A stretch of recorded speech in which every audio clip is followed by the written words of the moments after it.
Et pour comprendre pourquoi la CEI vient d'être dissoute le 6 mai 2026, il faut sortir du seul cas Honoré Gueye. Il faut prendre de la hauteur et regarder l'histoire entière de l'organisation des élections en Côte d'Ivoire. Cette histoire commence bien avant l'indépendance. Avant 1944, les Africains des colonies françaises ne votent pratiquement pas. Quand des consultations sont organisées, elles concernent une infime minorité des citoyens français de plein droit. Le tournant vient avec la conférence de Brazza en 1944, puis la loi du 7 mai 1946, dite loi Lamine Gueye, qui étend la citoyenneté française aux ressortissants des territoires d'outre-mer. À partir de cette date, les Ivoiriens commencent à participer à des scrutins, d'abord pour élire des députés à l'Assemblée nationale constituante française. C'est dans ce cadre que Félix Houphouët-Boigny se présente pour la première fois en 1945. Mais il faut comprendre qui organise ces élections. Ce ne sont pas les Ivoiriens, c'est l'administration coloniale française. Dans certains territoires, Paris a truqué les résultats et négocié si nécessaire avec les opposants. Le gouverneur, le commandant de cercle, les chefs de canton encadrent les bureaux de vote. L'historien Frederick Cooper, dans Citizenship Between Empire and Nation, publié en 2014 par Princeton University, a montré que ces consultations s'inscrivent dans une stratégie impériale.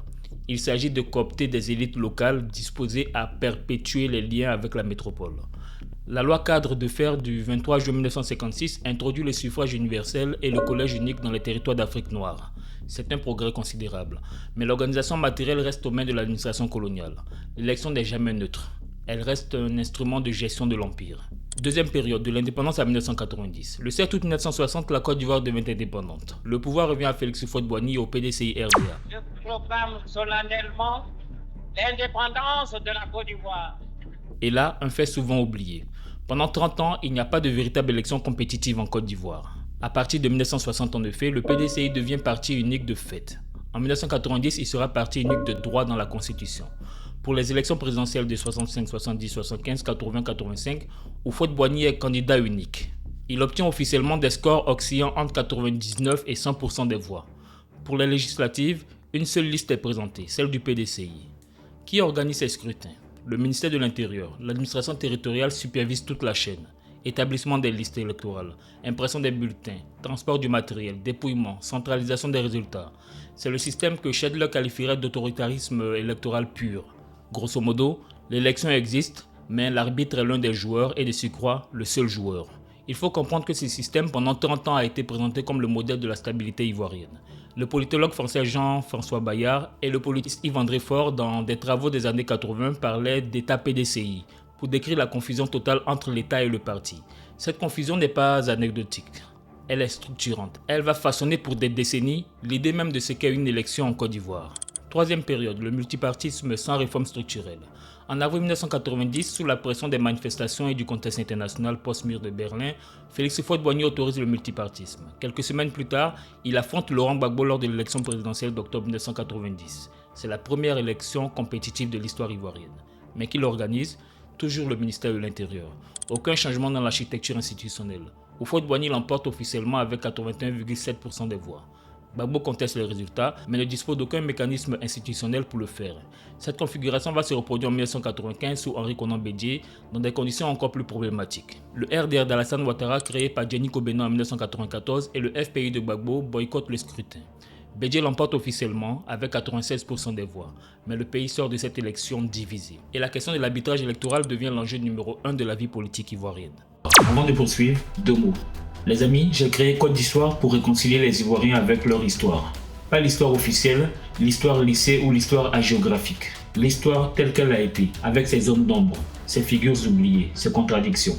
Sur TikTok, nous sommes 240 000. Sur Facebook, 60 000. Mais sur YouTube, la communauté grandit très lentement. Et c'est pourtant ici que les sujets longs et documentés peuvent vraiment respirer. Si ce que vous regardez en ce moment a une valeur pour vous, faites 3 choses. Abonnez-vous sur ma chaîne YouTube, activez la cloche de notification et partagez la vidéo à un ami qui aimerait connaître l'histoire de la Côte d'Ivoire.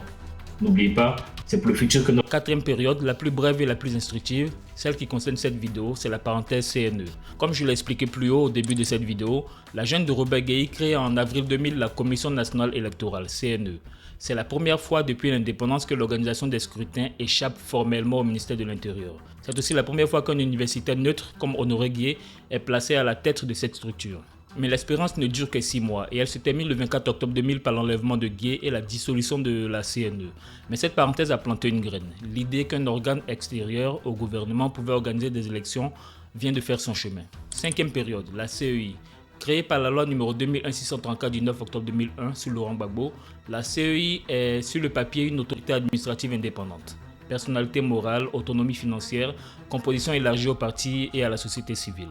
5 présidents vont se succéder à sa tête. Honoré Gueye dans la phase de transition, le magistrat Camille Oguié, puis Robert Beguir-Mambé de 2005 à 2010, Youssouf Bakayoko de 2010 à 2019 et enfin Ibrahim Koulibaly Kouibié depuis septembre 2019. Pendant ces 25 ans, la CEI aura été réformée, dissoute sous Gbagbo en 2010, recomposée après la crise post-électorale, modifiée par les lois de 2014 et 2019, condamnée par la Cour africaine des droits de l'homme en 2016 et en 2020. Aucune élection depuis 2001 ne s'est tenue sans qu'une partie de la classe politique ne conteste sa composition ou son fonctionnement. Sixième période, et c'est l'actualité brûlante, l'affaire CEI. Le 6 mai 2026, par ordonnance prise en Conseil des ministres, le président Alassane Ouattara dissout la commission électorale indépendante. Le porte-parole du gouvernement, Amadou Koulibaly, justifie la décision en invoquant les réserves relevées à l'endroit de cette institution au terme du cycle électoral 2020-2025. À ce stade, et c'est important de le préciser, le calendrier et la nature du nouvel organe ne sont pas encore connus. Le gouvernement parle d'un nouveau mécanisme de gestion des élections, mais aucun test n'a été publié sur sa composition, son mode de désignation ou ses pouvoirs. Les réactions sont multiples. Pascal Affi-N'Guessan, président du FPI, réclame un organe garantissant l'indépendance et neutralité. Simon Gbagbo, via son mouvement, le MGC, parle d'une étape de refondation qui aurait dû intervenir avant la présidentielle de 2025. Le COJEP de Blé Goudé salue la dissolution et appelle à un organe véritablement indépendant. D'autres voix, notamment chez certains observateurs de la presse ouest-africaine, s'inquiètent d'un retour possible à un système piloté de fait par le ministère de l'Intérieur. Si l'on regarde cette histoire dans son ensemble, un constat s'impose. Depuis l'époque coloniale, la Côte d'Ivoire n'a jamais réussi à stabiliser une institution électorale qui satisfasse durablement l'ensemble des acteurs politiques. L'administration coloniale, le ministère de l'Intérieur du Parti unique, la CNE, la CEI et maintenant un organe à venir. 5 modèles, 5 tentatives et une continuité dans la défiance. C'est ce constat qui rend le cas Honoré Gueye aussi précieux. Pas parce qu'il aurait résolu le problème, mais parce qu'il a montré pendant 40 minutes ce qu'aurait pu être l'alternative à cette histoire de captation. Mais entre-temps, Honoré Gueye, lui, est sorti des frontières ivoiriennes. Sa réputation forgée dans les 40 minutes du 24 octobre 2000 va devenir un capital exportable.